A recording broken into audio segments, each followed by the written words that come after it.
Olá galera, esse é o canal de Boas com o Ita, eu me chamo Isaías Costa e nesse vídeo eu vou resolver uma questão muito interessante de física que mistura dois assuntos totalmente diferentes, uma questão super criativa, super bonita. Ela mistura os assuntos de hidrostática com dilatação volumétrica. Foi uma das questões mais bonitas e bem elaboradas que eu já fiz, misturando esses assuntos. Por isso que eu quis muito trazer para cá, para o canal. É uma questão que eu peguei da prova Olimpíada Brasileira de Ciências. Ela tem o nível ITA, primeira fase total. Essa questão poderia muito bem cair numa primeira fase de ITA. Antes de começar para valer, eu peço a vocês a gentileza de darem um like no vídeo, de seguirem o canal, de compartilharem com os amigos. Tudo isso ajuda demais o algoritmo do YouTube a reconhecer a relevância desse conteúdo. Dessa maneira, distribuir o vídeo para mais pessoas, beleza? Ela diz o seguinte: um bloco cilíndrico, quando colocado em um líquido, ele fica em equilíbrio parcialmente imerso, seja H1, a altura do bloco que fica imersa no líquido. O líquido é aquecido sofrendo uma variação de temperatura Δθ, e o bloco atinge uma nova posição de equilíbrio em que H2 é a nova altura imersa. Não considera a dilatação térmica do bloco. Sendo γ o coeficiente de dilatação real do líquido, podemos afirmar que a razão H2 sobre H1 é igual a...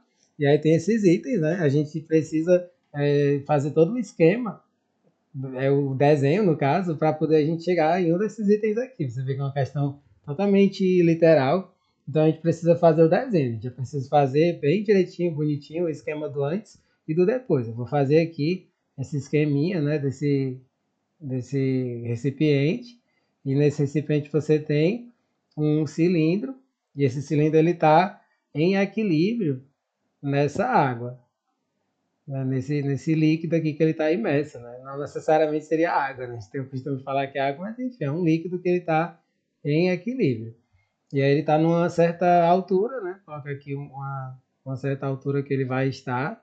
Aí a gente chama essa altura de H1. Essa aqui é a altura H1.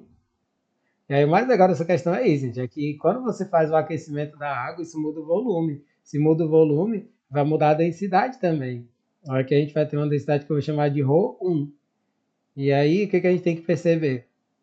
Ela tem aqui uma área, uma superfície, né, uma área de superfície que a gente pode chamar de Azinho. E aí é preciso colocar os vetores, né? Aqui a gente sabe que existe o peso. Tem aqui o peso para baixo. Esse peso eu vou chamar só de P mesmo, né? Seria o P para baixo. E vai ter um impulso para cima, que eu vou chamar de E1 aqui. O primeiro impulso a gente vai chamar de E1. E aí depois, né, ela vai ser aquecida. Aí eu vou até fazer um esqueminha aqui bem bonitinho, como se fosse tipo uma espécie de um mergulhão. Eu estou colocando um mergulhão aqui dentro, que ele vai fazer com que essa água se aqueça, né? O que a gente sabe, existe muito no comércio, aqueles mergulhões que são resistências que você consegue aquecer a água, né? Imagina que você tem tipo um mergulhão que está esquentando essa água e aí vai fazer com que ela dilate, né? Aí depois de um certo tempo, quando tiver dilatado esse líquido, esse cilindro ele não vai ficar na mesma posição, ele vai ficar numa nova posição, né? Eu vou tentar fazer mais ou menos o esboço daqui desse mesmo cilindro, né? Ficou meio ruimzinho, deixa eu fazer um pouquinho melhor. Tentar fazer um pouquinho mais reto aqui. Ó, quando a gente faz aqui o esboço desse cilindro, né, lembrando que não existe dilatação do cilindro, né, que a questão faz essa consideração. E aí esse líquido ele vai um pouquinho mais para cima aqui, assim, né? Ele vai ficar numa nova altura. Aí essa nova altura a gente chama de H2. Ele quer que você relacione o H2 com o H1. Né? E aí pronto, aqui essa área continua a mesma. Essa área vai continuar sendo Azinho, a área a área transversal aqui, né? E aí você vai ter o peso continua o mesmo. A gente vai ter o peso P para baixo, só que aqui a gente vai ter um novo impulso, né, que a gente vai chamar de E2, na situação 2. E aí a densidade do líquido passa a ser ρ2. Era ρ1 e agora vai ser ρ2. Pronto, isso aqui é o esqueminha dessa questão. Aí o que a gente tem que fazer? Ó? A gente tem situações de equilíbrio, né? Como a gente tem situações de equilíbrio, é preciso a gente ver o seguinte, ó, quando a gente pega o antes, ó, o antes a gente tem P é igual a E1. São os vetores aqui na vertical. Ó, o peso ele vai se contrabalançar com o impulso. Mas a gente sabe, gente, que na segunda situação o mesmo P ele vai ser E2. Então, aqui pelas equivalências, né? Se o P igual a E1 e o P igual a E2, a gente sabe que P é igual a E1, que é igual a E2. Então, aqui é muito legal, gente, porque a gente não vai precisar usar o P, a gente vai usar uma relação entre os empuxos, né? E a gente sabe bem disso, a gente, que a fórmula do empuxo é o ρ, G e o volume deslocado. Aí, sendo esse volume deslocado, já vou até utilizar a expressão do V1 e do V2. Quem vai ser o V1? O V1, gente, vai ser A vezes H1, percebe? Que é o volume de um cilindro, é a base vezes a altura. E quem vai ser o V2? O V2 vai ser A vezes H2. A gente vai poder jogar aqui na fórmula do empuxo.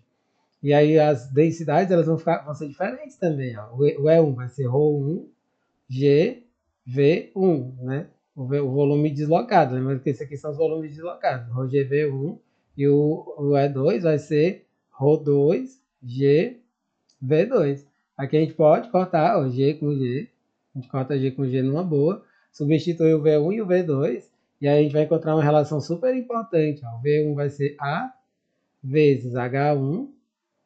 Vai ser ρ2. E o V2 vai ser A vezes H2. Aí que a gente também vai poder cortar o A de um lado e do outro. A gente corta o A de um lado e do outro. E aqui, propositalmente, eu vou fazer uma relação importantíssima, porque a questão quer, gente, o que a questão quer? Ela não quer H2 sobre H1. Então, propositalmente, eu vou escrever H2 sobre H1 aqui. E eu vou chamar isso aqui de equação 1. H2 sobre H1, ele vai ser ρ1 sobre ρ2. Quando a gente faz aqui os produtos dos meios pelos extremos, a gente vê que está corretíssimo isso aqui. Então, eu vou chamar isso aqui de equação número 1. Essa aqui é uma parte bem importante da questão. Isso aqui é tudo da hidrostática, né? Agora a gente vai entrar na parte que envolve a dilatação volumétrica. A gente sabe que na dilatação volumétrica tem uma formulazinha para o volume. Eu vou escrevê-la aqui e a gente vai precisar dela. Dilatação volumétrica. Então, quando a gente tem uma dilatação volumétrica, ela tem uma fórmula muito importante, que é para o V, o volume final depois da dilatação. V é igual a V0, que multiplica 1 mais gama delta teta. Essa é a fórmula, gente, do volume depois que ele passa pela dilatação volumétrica, onde esse gama é o coeficiente de dilatação volumétrica, que ele dá na questão, ele chama de gama mesmo.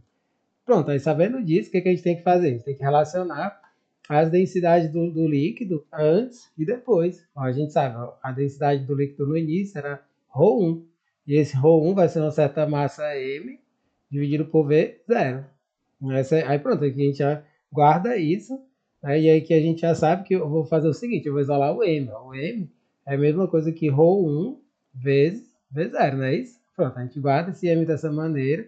Isso aqui a gente vai conseguir relacionar, pessoal, com o ρ2. Ó. O ρ2 é depois da dilatação. Depois da dilatação a massa não muda, continua sendo M. Só que vai ser M dividido por V, o volume depois que passa pela dilatação. Só que a gente sabe como é que é esse volume V depois da dilatação. E a gente pode substituir esse M por essa expressão que a gente acabou de calcular. Né? Então, olha como vai ficar interessante a expressão ρ2. O ρ2 ele vai ser o M, que é ρ1 vezes V0, e esse V vai ser V0, que multiplica 1 mais gama delta teta. E olha que bacana, só baixar um pouquinho aqui para ficar mais visível. A gente pode cortar V0 com V0 na boa. E aqui, gente, eu também vou fazer de uma forma proposital esse ρ1 sobre ρ2, porque a gente vai poder relacionar com a equação 1. Ó. Quando eu faço ρ1 sobre ρ2, o que vai aparecer? Simplesmente 1 mais gama delta teta.